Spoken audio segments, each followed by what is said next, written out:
here today with a wonderful opportunity. I'm getting to speak with one of the great PT greats of our profession, Mr. Robert Babbs. And in celebration of Black History Month, I wanted to do a panel discussion with some other African-American physical therapists and physical therapist assistants throughout generations. So I've got some therapists that have just been newly graduated in the last 2 years on up to Mr. Babbs. And so I'm excited to talk to him today about his plight and his evolution in our field. So Mr. Babbs, why don't you tell us a little bit about your childhood and how you came to healthcare to begin with? By happenstance, as a matter of fact, my mother was a nurse and she worked with the polio children during the polio epidemics. And so I knew about the rehab that they were doing out there, but I still was not that interested in health care. We had several physicians in the family and in the extended family, and they were suggesting that I should go to medical school. And I decided, no, I went another route. I'm going to go into clinical psychology. So my undergrad major was in psychology, and I was in the gym because I played basketball so much. I got a second degree in physical ed. So that's interesting too, that your mom worked with polio patients, and that's really how our profession began. And so that's a cool tie right there. That's awesome. That's awesome. Okay, so then you were an athlete too, and so I'm imagining you got injured a little bit there, here and there. And I didn't get injured. No. I was an athlete, and I was in this particular school simply because it was in my hometown. Okay. I was a swimmer, so I had a scholarship to go off to other schools. But since I was only 16 years old, I said, stay here and go to school 1 year, and then you'll be old enough to go. Okay, so what inspired you then to pursue the profession of physical therapy, since that wasn't where you were kind of going? How did you get there? How did you get there? Actually, I was ready to go into school to get my master's and PhD in psychology. And that school was in Minnesota. I was in the military because after I finished college, I had a deferment, so I had to go in the military for 2 years. In the military, you can get out early for school or work. So the only school that matched up was going to physical therapy school at Northwestern. Wow. I said, well, that's tied into psychology, so I'll just get this degree, and then I'll go on and pursue psychology. Wow. So you know what? I'm gonna veer off a little bit because you just to me you had different opportunities that maybe a lot of people, because you graduated in 1957, is that right, from Northwestern? I graduated from Northwestern in 57. Yeah. I graduated from college in 54. Yeah. And then I had 2 years in the military before I went to Northwestern. Right. So you talked about your family and their education and stuff. Do you really feel like, because you seem like someone graduating in that era doesn't always have maybe those opportunities or... I did. Yeah. My grandfather was a professor. Yeah. I had a professor in chemistry right across the street from me growing up. Yeah. So that just really speaks to generations and how we evolve really from where we've come from. I love that, because everybody doesn't have that same opportunity. So many people are first generation college students or, things of that nature. Yeah, that's good. So then with that being said, what roadblocks did you encounter in your journey of PT school, if any? None.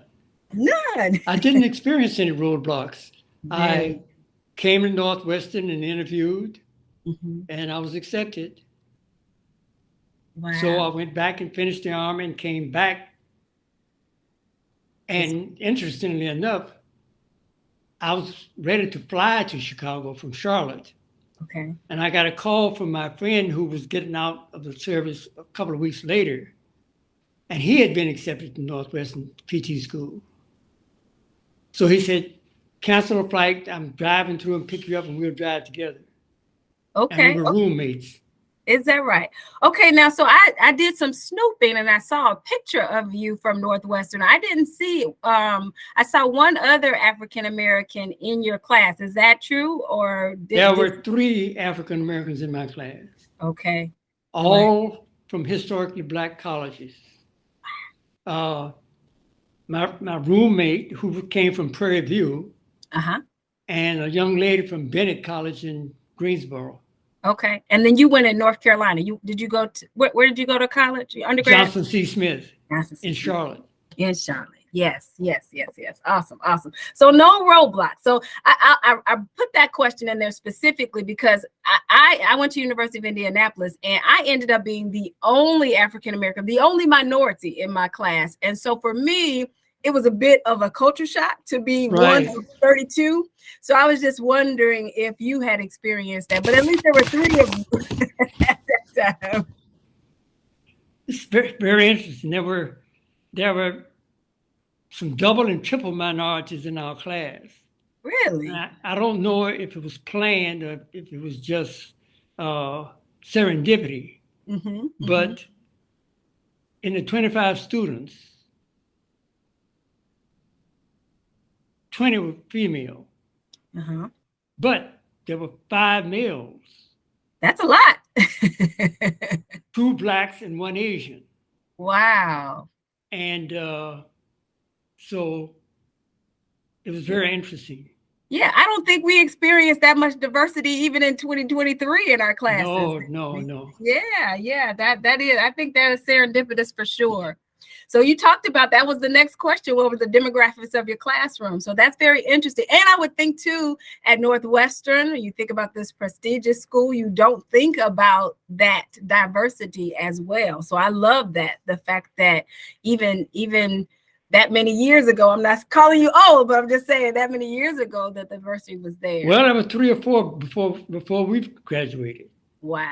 Yeah. Wow. That's good. That's very good to hear. So then if you experience any type of racism or anything, either in school or in some of your first jobs, what was that like, or how did you encounter or battle that? Fortunately, I didn't experience any. Maybe 2 or 3 patients over 40 years. Okay. It's not even worth mentioning. That's good. That's good to hear. I have encountered patients who, I'm not sure if it was because I was a woman or because I was a Black woman. I'm not sure what it was, but you got that hesitation from the beginning. And I felt like I had to prove myself. And after I showed them who I was and that I was capable, we didn't seem to have that trouble. But I do feel like whether it's something that they're trying to do purposely or not, sometimes I feel that kind of hesitation with some of my patients. So did you find PT school more difficult than you expected, or kind of with your background and with your family, did you feel like it was? We were well prepared. That's good. Well prepared. That's good. We had all of the anatomies, kinesiology, and et cetera, the physical therapy side of it. I mean, the physical education side of it. And so, no, we were prepared. That's good to hear, because I went to an HBCU too. So I went to Kentucky State University, and sometimes you hear that there is this, that we graduate and are not as prepared as some students who go to predominantly white colleges. So that's good to hear that is something that you felt like you could compete with. I think it's just the opposite. You do? Speak to that. Because coming from a historically Black college, or the same thing was true in high school and grade school, the teachers are proven that they can teach. They are not going to let you or allow you to fail. Yeah. And the sizes of the classes are not so large that you're a number. That's true. Everyone on campus knows who you are. That's right. So that's a push for us to continue to contribute. Continue to keep the schools alive. That's right. Because I know a lot of them are struggling now. And I definitely agree with you for sure. All right. So then let's see. Let's move on here. Was your job search? How was your job search once you graduated? Did you find it easy to find a job? I'm not sure. I had one before I graduated. And you didn't start at University of Chicago? Is that where you? No, I did not. What was your first job then? My first job was at Providence Hospital, where I had my last affiliation.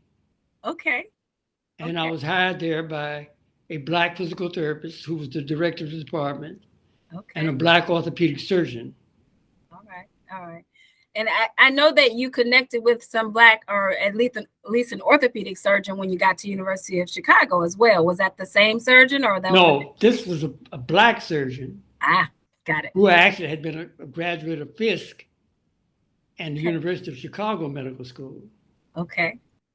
Wow. Okay. Okay. That's awesome to hear. You often hear, especially in this job market, some of the students are struggling a little bit because our profession goes through these waves of hiring and then freezing and all of that. And so I know that continues to be a concern, but it's ebbs and flows. I too came out of school. I think I had 8 interviews and 8 job offers. So I do think that there is a possibility. I think our field will continue to be strong in regard to that. Let's see. So you kind of talked about that you didn't feel like you had to manage any prejudices or anything like that as a well, Black. Yes, I did. Oh, okay. I had to manage some prejudices. Okay. Talk to me about that. Well, at the University of Chicago, I had sort of an international staff. Okay. And they were from all over. And some of it was prejudice, and some of it might have been misogynist. From the Middle East, I had a therapist. Okay. And we had divisions at the University of Chicago. All of our divisions were led by a female. Okay. He could not take instructions and supervision from a female. So we suggested that he resign, and he accepted. Really? That's interesting for a man to come into a predominantly female type field and not be ready to. I don't think it was so in his country. I got you. So that is common to our country. I guess I have to think about that too when you come into that. Yeah. Isn't it interesting? I just think about too, when I am looking for a healthcare professional for myself or my family, like the ethnicity is such a secondary thing to me. It's important, but more important than your knowledge, I want to know if you're relatable to me. I want to care about me. You might not have the latest and greatest, but if you care about me, I know that you will find it for me. And I think that's what I try to impart to my students. You don't have to be the smartest person in the bunch. You have to be the most caring in the bunch to figure it out. There's a definite correlation between the relationship of the practitioner, and the patient and family. Yes. And don't you think that's a lost art across the board? Like, we're so involved in reimbursement. I think hands-on and touch is a lost art now. The people who are finishing today are very, very bright, but they are book and technology oriented. Come on. Yes. Yeah.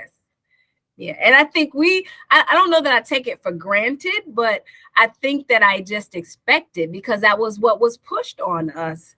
Not pushed, but encouraged, you know, to be a person first, be empathetic, and then the clinical skills will come. The critical thinking is important and all of that too. Well, it was very simplistic. It was very interesting. We had a cartoon in our department, and it had some therapists standing around a mat table. Okay. And the patient was in a wheelchair. And they simply said, we could do wonderful things with this patient if we knew how to transfer him to the mat table. Right. How about we ask him? How about we talk to him? How about we use all of us? It's just wow. But that's just critical thinking too, right? It is. Yeah. That's very interesting. And we talk about that a lot in class right now. If they don't have it right in front of them, the books, it's like if the book doesn't say it, the book is not going to tell you everything. Sometimes we have to go beyond that. All right. So then as a director of such a huge department and prestigious hospital, what were some of your strategies to stay there for so many years and be successful? Well, that was my third position. Okay. Providence Hospital, then I was at Mercy Hospital for 9 years. Then I went to the University of Chicago. Okay. And I was recruited there by the chairman of the rheumatology section and the orthopedic section. Okay. And the purpose and vision was to build a world-class physical therapy practice that followed the medical staff and the medical school model for practice. Okay.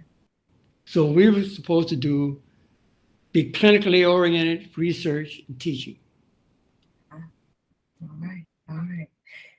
And you had met these gentlemen just in your practice, or how did you? No, a therapist who worked for me at Mercy. Her husband was in the theology school at the University of Chicago. Mm-hmm. So to be closer to home, she went to the University of Chicago. When the opening occurred, she recommended me. And I was contacted by those people. Got it. So connections and keeping your connections alive is very important, not to burn bridges, because you never know. And I can attest to that. I feel like every job I've had is because of someone I knew. It wasn't necessarily based on who I was skill-wise, but it was who I knew. And that's important too. I think that's very important. So then my last question to you that I have formal question is, if you could give your younger self any advice, what would it be? Well, I think I would just keep the same one. Okay. If you love what you're doing, it's not work.